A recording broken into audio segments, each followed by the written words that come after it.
Whatever happened in 2019 and 2021, China has succeeded in starting a political frenzy. The situation calls for radical transparency. These are serious allegations that need to be treated seriously, NDP House leader Peter Julian said during an appearance on 24newsread.blogspot.com's Power and Politics on Monday. Given that Julian said so while relaying his party's call for a public inquiry into allegations of Chinese foreign interference in Canadian elections, it seems fair to assume he doesn't see Parliament as a place where serious allegations can be handled seriously. Subscribe our YouTube channel and click our bell icon for new videos. See Parliament as a place where serious allegations can be handled seriously. And maybe he's right about that, even if it's a particularly disappointing admission in the midst of what is supposed to be a discussion about maintaining public trust in Canada's democratic institutions. There is certainly a need for seriousness at this moment.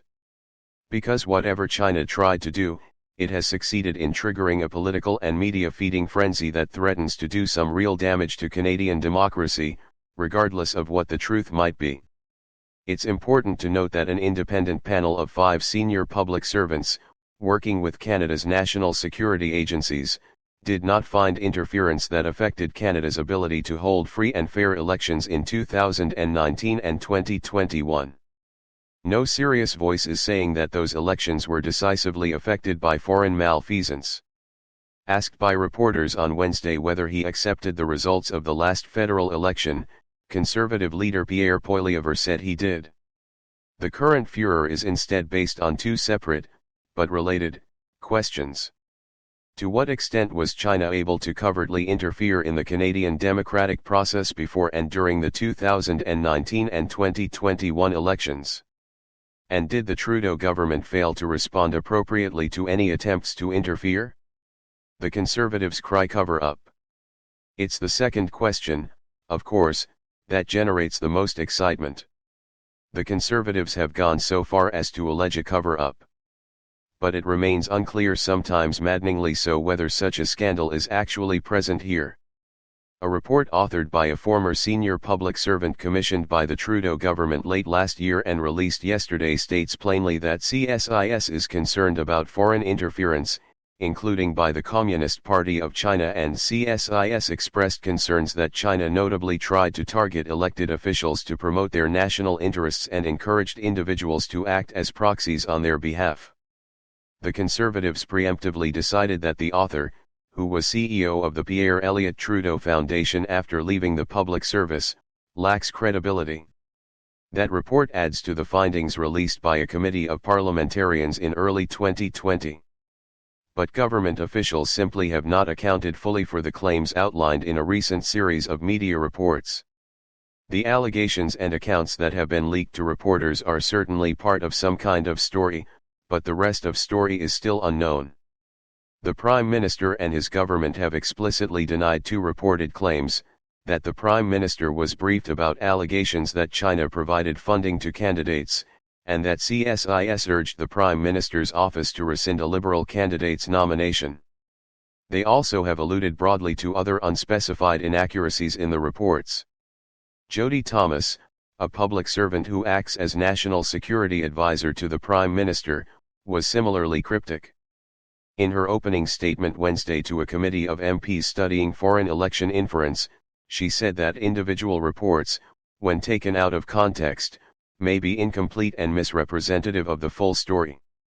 When discussing interference, she seemed to stress the word attempts, as if to imply that what is tried is not always successful. When asked about one specific allegation, Thomas said that the intelligence that backs it up is more complex than is probably evident in the single clip or piece of that report that's been revealed in the media. She also noted that information about criminal actions can be referred to the RCMP. Another government official then confirmed that the RCMP is not actively investigating any allegations related to the last election. But such comments, however interesting, are not going to be nearly enough to assuage concerns about China's actions or the federal government's response. This government is not particularly fond of, or good at, explaining itself in a straightforward manner, even when it doesn't seem to have anything to hide. And both government and security officials are also quick to say that they are severely limited in what they can say when it comes to classified intelligence. But what's needed in this situation and in all cases where the credibility of Canadian democracy is being questioned is something like radical transparency. For the sake of either accountability or reassurance or both, there needs to be a serious attempt to account for the claims that have been made and repeated. And that need will only increase if there are more leaks and anonymous allegations. Do we need a public inquiry? The swift demands for a public inquiry likely owe something to the recent experience of Justice Paul Rouleau's investigation into the federal government's use of the Emergencies Act. Those hearings broke through the bog-standard opacity of government and offered real transparency, so much so that it became tempting to wish everything could be subject to such sober and serious examination. A public inquiry could explore the full gamut of threats of foreign election manipulation by looking at China as well as a half-dozen other bad actors. But existing institutions like the Commissioner of Elections, who pursues violations of the Elections Act, the RCMP, the National Security and Intelligence Review Agency and the National Security and Intelligence Committee of Parliamentarians, NSICO, should be up to the task of getting at the specific questions feeding the current frenzy. NSICO, a special committee that includes both MPs and senators, was created by the Trudeau government 6 years ago to allow parliamentarians to review classified information and report publicly on their findings.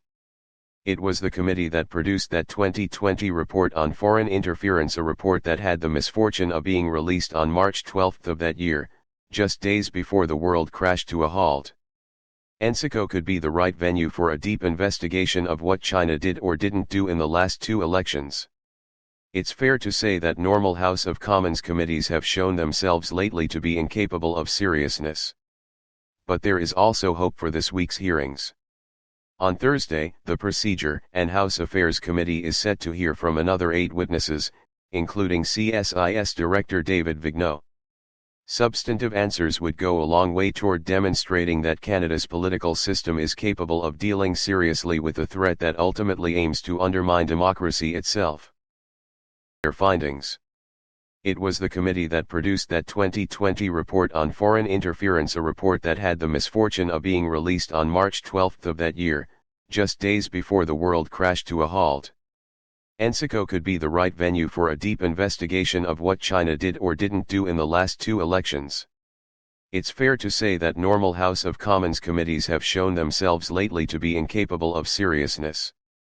But there is also hope for this week's hearings.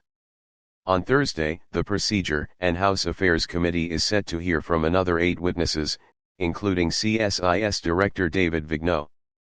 Substantive answers would go a long way toward demonstrating that Canada's political system is capable of dealing seriously with a threat that ultimately aims to undermine democracy itself. Is capable of dealing seriously with a threat that ultimately aims to undermine democracy itself. Subscribe our YouTube channel and click our bell icon for new videos.